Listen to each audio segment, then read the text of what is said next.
Çıkarın kimliği, ben çıkarayım 800 yıldır. Ben Akkoyun'dan zamandan beri Güneydoğu'da yaşıyorum. Siz ne zaman geldiniz? Nereden geldiniz? Sevgetullah Bey, Arkadaş, müsaade eder misin? bu toprakların... Neden bu toprağın insanın dinini yasakladınız? Kültürünü yasakladınız. Bu toprakların... Sevgetullah Bey, Neden Bu katliamlattınız bu toprağı? toprakların tabusu olan...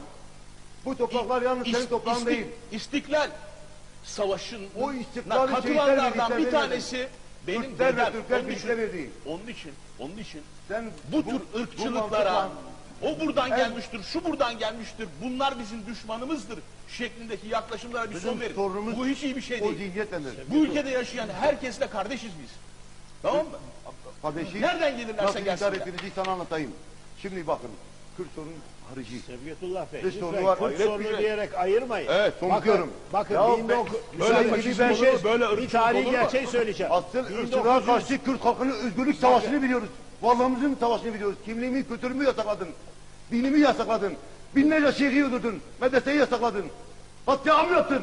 Yok böyle bir şey. Milyonlarca Yok insan böyle- öldürdün. Yok böyle bir şey. Şimdi, Dört bin köy kim yaktı? o ırkçılığınızı gizlemek için 4000 bunları söylüyorsunuz. Ya benim niye 4000 Yapmayın. köyümü yaktınız? Ha, yapmayın. 4000 köyümü kim yaktı? Bin Yani Üzbekistan, Türkmenistan, Azerbaycan, Türk Türkiye Cumhuriyeti kaç devlet var? Şu anda 6-7 tane devlet var. 6-7. Peki bu Yani güneşin altına, Kıbrıs'ı sayarsak. bu güneşin altına Anadolu'da değil, yıldızlarda, Mehtap'ta, Süreyya Yıldızı'na bir Kürdistan, bir Kürt devleti olsa size ne zararı var efendim?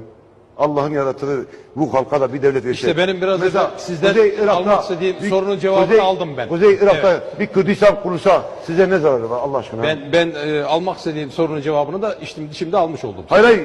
Ben bu gerçekten şu anda aklıma geldi. Soru değil, bu cevap değil. Ben diyorum ki yeryüzünde 212 devlet var. Bunların 150 tanesi Hristiyan, 50'si Protestan, biri Yahudi, 22'si Arap, 70 tanesi Zuluk kabilesi bile devlet kurmuş. 50 bin nüfusu, 5 bin nüfusu Zuluk kabilesi Afrika'nın göbeğinde. O çırılçıplak Kulübeli devleti var.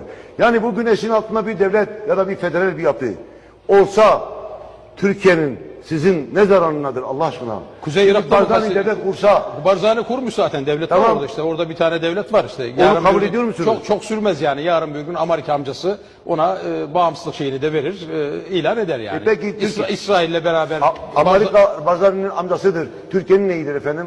87 siz Amerika ekonomik, siyasi, askeri günden bağlı değil misiniz? Amerika gidip icazet almadan burada gelip başbakan olabilir misiniz?